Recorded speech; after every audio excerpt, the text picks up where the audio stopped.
Hey guys, welcome to the Bionicle Inspiration series where I cover the community's building techniques to help you get out of any sort of mocking block or artist block, whatever you want to call it.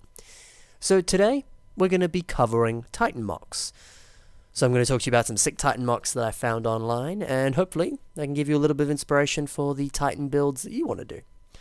So first of all, we're going to be reviewing Endeavor the Mad by Alera. So first of all, this is probably just one of my favorite builds, just in general. There's so much awesome like shaping and color blocking going on, and it looks so badass. It's amazing. I love this mock. Probably one of my favorite things about it is the use of the Smorg wings from one of the old Hobbit sets. It's quite a large piece naturally, and I mean you could probably get it to work on a toa, but it works so well here, especially with how the sort of smooth texture of the wing matches sort of the smooth texture of the rest of the mock. Like, it just flows quite nicely, in my opinion. But that's something I think is really cool with Titans, is you always get a lot of freedom to kind of use bigger pieces that you wouldn't normally be able to use. You also get a bit more space to kind of play with, which is always a bonus. I think that's great. Side note, that staff is a Galador staff, which is freaking awesome. What a great piece use. Another thing I like this, which isn't necessarily related directly to Titans, like I was saying with the color blocking, how we've Alera's kind of used all that silver on the sort of upper legs and waist there to kind of give it, I don't know, like a bit of a, I don't know what you'd call it, kind of like a waistcoat kind of thing. I think it's pretty freaking awesome. Something that I really like about this is just one of the additional photos on Flickr. Alera's used the troll sail pieces from one of the ships that came out ages ago in an old castle set as like flags, and I think that's genius. Again, another use of using big pieces for something like this, and I don't know, there's something about that photo that's so cool, and just it gives so much character to this mock, and I think that's awesome, is to build something and then give it little stuff like that, like just a little flag with some flames at the bottom and a skull at the top. Like, that's so cool.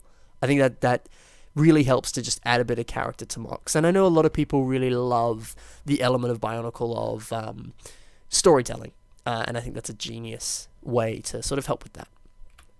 Next up, we have Trinitaur, Titan of the High Plains by Clever Crow. Now, this mock is a frickin' centaur. That's amazing. I love how he's used the Pridak legs there, or Pridak feet, I guess, for kind of like the tips of the, horse hooves or whatever you want to say it is. I think that's awesome. And something that's really cool, I mean, I guess we're seeing it in a Titan here, but is making a mock a centaur. That's great. Like, I know I've often built stuff and looked at it and gone, I have no idea how to do the legs for this. And who says they even need to be like normal humanoid legs? Like, why not make them like this? Why not make them centaur, horse, whatever kind of legs? I think that looks great. And again, like I was saying before with a Titan mock, you're able to use a lot of bigger pieces. Like, those Pridak legs, in my opinion, are annoying to use because they're so long and just, I don't know, they always seem to get in the way and stuff. And here it's perfect because you have so much room to play with a Titan mock. And not to mention as well, I know Titan mocks are often a little annoying in terms of stability and anyway, in terms of holding themselves up, and having 4 legs, that'll help immensely, which is awesome. Another thing, just because we were talking about stories and stuff before, that's another way to make your mock look epic, is like Clever Crow's done, and this isn't even the best example. I'll post the link in the description, so be sure to check it out. He's done so many really cool edits for all of these photos, and it makes Trinitaur look so much cooler. So good on you, Clever Crow. Those are awesome. The last mock we have is Arcanine by Mike Neves. So for all of you Pokemon fans out there, I'm sure you're losing your minds because this thing is insane. My mind can't even comprehend how he's even built this. Like, I can see the pieces, but I can't even tell how he's connected it and everything. It's... Moving on to the next photo. Congrats, Mike, on the award. I think, like, what a great idea to build a Pokemon, by the way. There's freaking, 800 of them now? Lots of great potential ideas. And build your favorite Pokemon. Heaps of people like Arcanine, people like Luxray or Lucario or whatever, so go ahead and build that.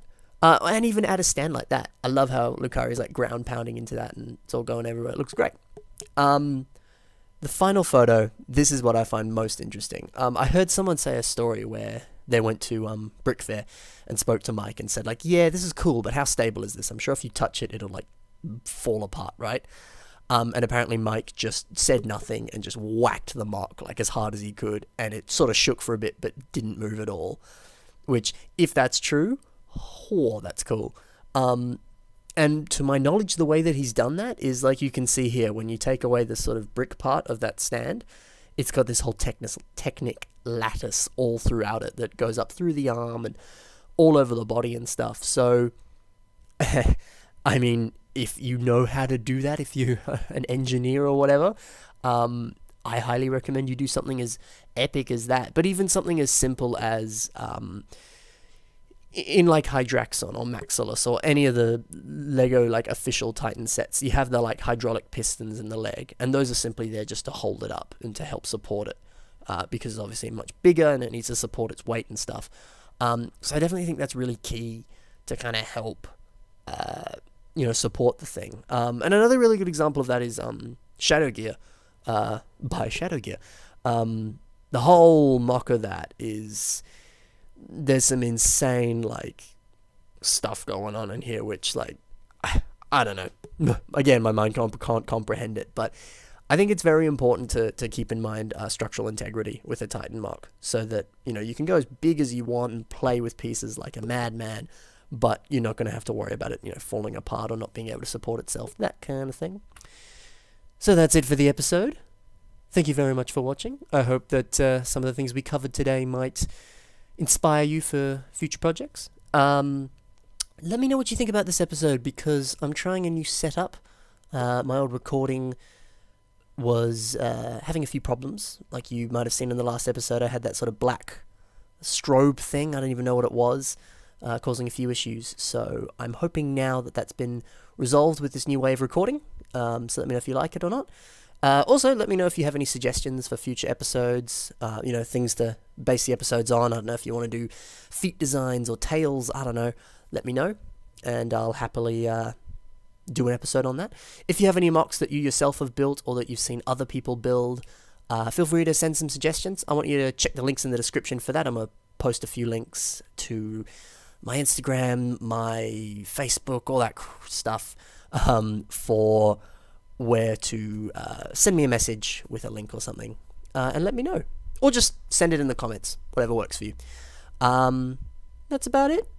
Thank you very much, guys. Hope you have a fantastic day, and I'll see you in the next episode. Bye for now.